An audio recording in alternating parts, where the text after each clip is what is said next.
안녕하세요, 상주시민 여러분. 민주주의 학교 채널입니다.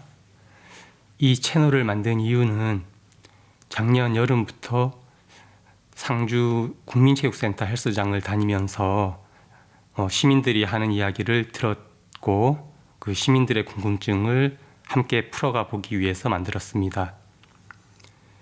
지금 제2국민체육센터 개관이 늦어지죠. 제가 시민들이 하는 얘기를 들었던 것은 시공업체가 부도가 났다, 또는 누가 어떤 비리를 저질렀다, 그런 이야기들을 좀 들었습니다. 근데 그거는 이제 시민들께서 그냥 추측하는 이야기고, 그게 실제로 어떻게 된 일인지 한번 살펴볼 필요가 있겠죠. 그래서 제가 국민신문고나 정보공개 청구를 통해서 1차적으로 수집한 정보를 시민들과 함께 나누고자 이 채널을 만들었습니다. 제가 만약 시의원이나 지역 언론사를 본업으로 하고 있으면은 시간을 많이 투자해서 여러분들과 소통할 수 있겠지만, 그렇지 못한 사정이라서 조금씩 간략하게 이어가 보겠습니다. 제가 다른 유튜브 채널도 운영을 하고 있는데, 이게 녹음을 하고 동영상을 만들어서 올린다는 게 보통 일이 아닙니다. 왜냐하면은 녹음할 때 입술 소리라든지 여러 가지 잡소리가 나거든요. 그걸 다 하나하나 소음 제거를 하려고 하면은 시간이 굉장히 오래 걸립니다. 그래서 저도 시간이 많은 사람은 아니기 때문에 편하게 그냥 녹음해서 바로바로 올릴 테니까 그 점은 양해 부탁드립니다. 지금 짓고 있는 상주시 제2국민체육센터가 누구 것입니까? 건축물 등기가 나오게 되면은 등기상에는 상주시 또는 상주시장으로 되어 있을 겁니다. 그러면은 상주시 사업자 등록증에 대표자가 시장 이름으로 되어 있겠죠. 그러면은 시장은 누가 뽑았습니까? 상주 시민이 뽑았죠. 그러면은 시장이나 시청의 직원이 국가의 돈을 가져와서 선심성으로 건물을 지어주는 겁니까? 그들이 일을 잘해갖고 원래는 상주 시민이 받지 못할 것을 받게 해준 겁니까? 그건 아닙니다. 여러분들이 세금을 얼마나 내는지 아십니까? 직장인들은 매년 연말정산 하시죠. 그 보면은 월급 때마다 원천 징수를 해가고 또 조금 적게 낸 세금 있으면은 더 받아내죠. 그런 거를 직접세라고 할 겁니다, 아마. 제가 알기로는. 그리고 뭔가 피자를 하나 사 먹어도 거기에 보면은 10% 부가가치세가 붙죠. 또는 기름을 넣어도 유류세가 붙고, 술을 한 병 사 먹어도 주류세가 붙고, 우리가 모르는 부분에 굉장히 많은 세금이 붙어 있습니다. 그런 걸 간접세라고 하죠. 근데 그 세금에는 이제 어떤 세금은 목적이 있습니다. 교육세라든지 어떤 목적으로 활용하겠다는. 그런데 그런 걸 다 떠나서 지금 상주시는 인구 소멸 도시잖아요. 시민들이 내는 여러 가지 목적세들이 그 목적에 관해서 쓰여지고 과연 그만한 혜택을 동일하게 받고 있는가? 그건 아닐 겁니다. 그러면 결론적으로 무슨 얘기를 하고 싶은가 하면은 세금의 종류를 떠나서 여러분들이 낸 총 세금의 양, 그거를 30년을 모았다고 쳐봅시다. 상주시 민 전체가. 그러면은 30년 동안 국가에서 상주시에 지어주는 건물이나 여러 가지 혜택이 여러분들이 30년 동안 낸 세금의 총액하고 맞아떨어질까요? 제가 볼 때는 그렇진 않습니다. 왜냐하면은 나라의 모든 발전이 전부 다 수도권이나 광역시 위주로 발전되고 있잖아요. 거기에 거의 다 투자가 되고 상주시는 시민이 낸 세금의 본전도 못 건질 것 같습니다. 제가 보기에는.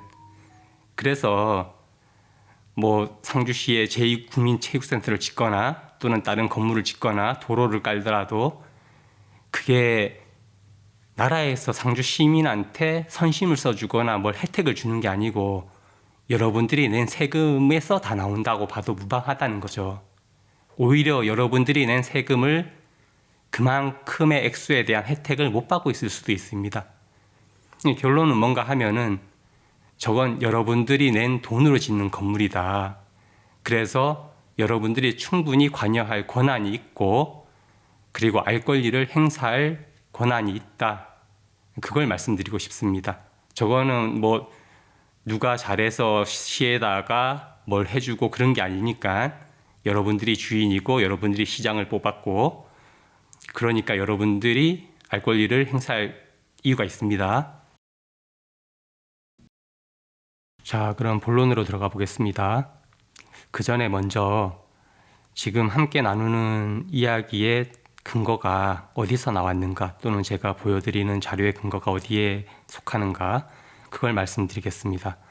나라에서는 국민신문고 사이트를 운영 중인데 취지는 국민이 궁금해하는 사항을 국민신문고에 올리면은 그 궁금한 사항에 대한 답변을 해야 될 부처로 이관이 됩니다. 그리고 거기서 담당자가 정해지고 그 담당자가 공문으로 내부 결제를 마친 다음에 이제 국민에게 답변을 해줍니다. 그러니까 국민신문고 답변은 그 내부 결제를 맡은 공문이나 다름이 없습니다. 그리고 정보공개법이라는 게 있는데 정보공개법의 목적을 한번 읽어봐 드릴게요. 공공기관의 정보공개에 관한 법률, 약칭 정보공개법 제1조 목적. 이 법은 공공기관이 보유 관리하는 정보에 대한 국민의 공개 청구 및 공공기관의 공개 의무에 관하여 필요한 사항을 정함으로써 국민의 알 권리를 보장하고 국정에 대한 국민의 참여와 국정 운영의 투명성을 확보함을 목적으로 한다. 그러니까 원칙적으로는 나라에서 생성하는 모든 공문은 국민에게 공개해야 될 의무가 있습니다. 그리고 국민도 청구할 권한이 있습니다. 그런데 그 중에 몇 가지 사항을 비공개나 부분 공개할 수 있게끔 해놨는데 그거는 나중에 이제 기회가 되면은 다시 말씀드리고요. 어쨌든 요지는 지금 여러분들께 전해드리는 정보와 앞으로 함께 할 이야기는 모두 정보공개 청구법이나 정보공개법이나 국민신문고 질의를 통해서 나온 것이다. 그리고 그 외 뭐 개인의 의견이나 또는 의심 같은 거는 이제 말하는 건 부적절하다. 만약에 시민이 이제 관심을 가지고 거기서 드러나는 뭔가가 비리가 있다면은 그거는 이제 따로 또 조치를 해야 될 사항이겠죠. 일단은 그런 선입견 가지지 말고 그냥 상주시가 답변하는 것들 또는 공개하는 정보들에 관해서 얘기를 한번 나눠보고자 합니다. 자, 그럼 국민신문고에 올린 내용을 말씀드리겠습니다. 작년 9월 10일에 신청을 했습니다. 주된 요지는 제2국민체육센터 개관이 왜 이렇게 늦어지는가, 뭐 무슨 문제가 있는가, 그걸 좀 세부적으로 물었는데 중요한 거는 답변 내용이 어떻게 왔나 하면은 9월 17일 날 답변이 되었습니다.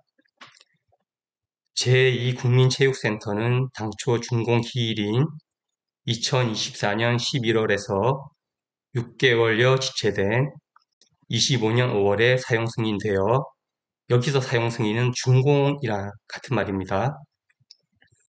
이후 각종 미비점에 대한 하사 보수 등으로 개관 준비가 지체되고 있는 실정입니다. 25년 11월 중에 개관 및 시범 운영을 목표로 하고 있으나 구체적인 일정은 다소 변경될 수 있으니 이 점 양해해 주시기 바랍니다. 자, 그러면은 저는 이 문구를 보는 순간 뭐 이 관련 지식이 있어서 굉장히 많은 것들이 머릿속에 스치고 지나가지만 핵심적인 건 무슨 하자가 있길래 그게 가장 중요하겠죠. 그래서 무슨 하자가 있길래를 정보공개 청구한 내용을 이어서 알려드리겠습니다. 자, 정보공개 청구 내용입니다. 청구는 작년 25년 12월 12일 날 했습니다. 그 내용을 여러 가지 물어봤는데 그거를 한꺼번에 다 다루면은 복잡해지니까 가장 중요한 것 도대체 무슨 하자길래 거기에 관해서 말씀드리겠습니다. 청구한 내용은 하자공사에 관해서 1. 하자공사 범위 및 공사기간 등이 명시된 공문 2. 하자공사 관리 방식이 포함된 공문 하자 관리 방식이란 뭔가 하면은 예를 들면은 준공이 나기 전에는 법적으로 감리 역할을 하는 사람들이 있을 거고 또 시에서 공사를 관리하는 임명된 공무원들이 있겠죠. 근데 준공이 끝난 다음에 하자를 할 때는 이제 감리는 빠지겠죠. 감리 역할을 하는 사람들은 정확한 표현으로는 건설사업 관리 용역이라고 합니다. 그리고 그 공사를 관리하는 관리 공무원도 이제 임명이 해제가 되겠죠. 준공이 났으니까. 그러면은 그 비싼 건물을 갖다가 뭐 공문상 준공이 끝났다 해서 그거를 단독으로 시공사에게 맡기고 누구도 점검을 하지 않는다면 그건 문제가 있는 거겠죠. 그래서 하자 관리 방식, 하자 공사 관리 방식에 관한 공문을 요청했는데 결과적으로 하자 공사 관리 방식에 관한 공문은 답변이 되지 않았습니다. 그 하자 내용만 답변이 됐는데 그 관련 공문을 보면은 작년 25년 7월 14일 날 시공사에 공문을 보냈습니다. 시에서 거기에 나온 하자 내용을 보면은 본 건물 벽체의 우수 침투로 인한 내부 바닥 물고임 그러니까 비가 샌다는 거죠. 건물에서 뭐 지은 지 얼마 되지도 않았고 쓰지도 않은 건물이 벌써 그 다음에 내부 타일 들뜸 비가 침투하니까 타일이 들뜨겠죠. 그리고 세 번째 건물 지하 기계실 바닥 등 마감 불량 근데 세상을 순진하게 그대로 믿으면 안 되겠죠. 그렇다고 뭐 거짓말이라고 의심을 하면 안 되겠지만 뭐 과연 이것뿐일까? 그 경우의 수는 또 생각을 하고 있어야 되죠. 근데 이게 8월 22일까지 보수를 해달라 했는데 보수가 안 됐나 봅니다. 그래서 9월 23일 날 다시 이제 요청을 하는데 하자 내용을 보면은 1, 2층 천장 누수 및 바닥 물고임, 지하 엘리베이터실 누수, 건물 지하 기계실 바닥 등 마감 불량. 이게 1, 2층에 천장이 누수가 되고 바닥이 물고 있다. 글쎄, 저도 이제 건축이 전공이긴 한데, 제가 아는 내용을 말씀드리면은 좀 곤란할 것 같고, 여러분들 주변에 공사업 하시는 분들 있으면은 한번 물어보세요. 이 정도 사항이면은 어떤 사항인지. 그러면은 아마 현실 파악이 빠를 겁니다. 일단은 지금 하자 내용이 이렇게 나와 있는데, 이게 9월 23일 날 보낸 거죠. 근데 뭐 아직도 개관을 못하고 있습니다. 그러면 도대체 그 법적으로 이제 써야 할 감리 역할을 하는 건설사업관리단 이 사람들은 용역 금액이 얼만데 근데 이런 문제가 생겼을까요? 한번 그 용역 금액을 볼까요? 여러분들 감리라는 단어 아시죠? 많이 들어보셨죠? 근데 이게 법이 아주 오래전에 개정되면서 공공공사에서는 감리라는 단어가 사라졌습니다. 그리고 건설사업 관리라는 용어가 생겼는데 민간공사에서는 그냥 감리라는 용어를 계속 사용합니다. 그러니까 민간공사에서는 건축사 감리가 감리 역할을 하는 거고 공공공사에서는 건설사업 관리라는 용어를 씁니다. 건설사업 관리가 하는 역할이 감리 거죠. 어쨌든 22년 2월 14일 날 조달청에서 감리 역할을 하는 건설사업 관리 용역을 계약 요청합니다. 건설사업 관리 용역에는 크게 두 가지가 있습니다. 예를 들면은 민간공사에서 건축사 감리가 해야 하는 역할, 시공 부분만 관여를 하는 건설사업 관리 용역이 있고요. 그 다음에 민간공사에서 건축사 감리와 공무원 공사감독 이 두 부류의 역할을 모두 다하는 감독 권한대행 건설사업관리 용역이 있습니다. 근데 이 건은 시공 금액이 꽤 크고 건축물 면적도 크기 때문에 감독 권한대행 건설사업관리 용역을 체결합니다. 그 계약 금액을 보면은 1, 2차로 나눠서 계약을 한 것 같습니다. 그런데 총 금액이 얼마인가 하면은 19억 8,700만 원입니다. 그러니까 거의 뭐 20억에 가깝죠. 이 말을 듣는 순간 좀 이상하지 않습니까? 그 20억 가까이 준 감리 역할을 하는 건설사업 관리 용역인데 왜 건축물이 저렇게 지어졌죠? 뭐, 뭐 내부 사정이 있었겠죠. 뭐 그게 뭐 어떤 내용이든 간에 그거는 이제 차후에 같이 한번 공신고 질의나 정보공개법 청구를 통해서 이제 확보한 자료를 가지고 같이 대화를 나눠보기로 하고 일단은 오늘은 하자가 주된 내용이 비가 새는 거였고 그러면은 도대체 감리 역할을 하는 용역은 어떤 것이었고 용역 비용은 얼마였는데 이런 문제가 생겼나 그게 오늘 나눌 대화 내용이죠. 결론은 20억입니다. 용역 금액이. 근데 나라에서 이제 건설사업 관리 용역을 쓰게 되면은 특히나 감독권 권한대행을 하게 되면은 법으로 정해놨습니다. 그 사람들이 용역을 이제 마쳤을 때 일을 잘했나 어쨌나 그거를 상주시에서 평가를 해야 됩니다. 그리고 그 평가한 내용을 며칠 안에 국토교통부에 또 통보를 해야 됩니다. 그러면은 국토교통부는 그 통보 자료를 가지고 그 용역 업체에 대한 뭐 실력을 파악을 하겠죠. 그리고 그걸 하나의 수치로 또 계산을 하겠죠.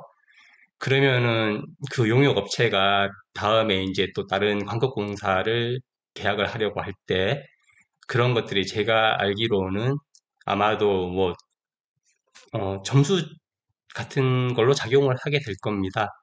당연히 그래야 되겠죠. 공사를 이전에 그 비싼 돈을 받고 잘했으면은 그러면은 실력 있는 업체로 인정을 받아야 되고 또 공사를 잘못했으면은 합당한 평가를 받아서 다른 공공공사에서 활용돼 갖고 그 용역이 세금을 낭비하는 일이 없어야 되겠죠.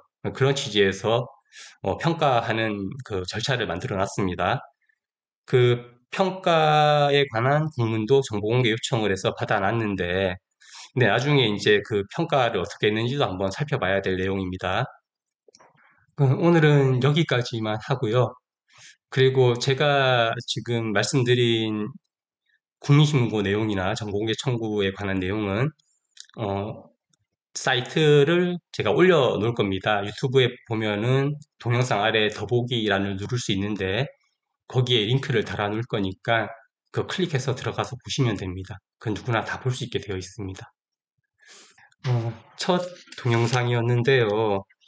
원래는 뭐 좀 편집 좀 하고 화면에 띄우는 것도 잘해서 그렇게 멋지게 만들어야 되는데 제가 본업이 시의원도 아니고 그래서 시간이 없어서 이렇게 소통을 합니다.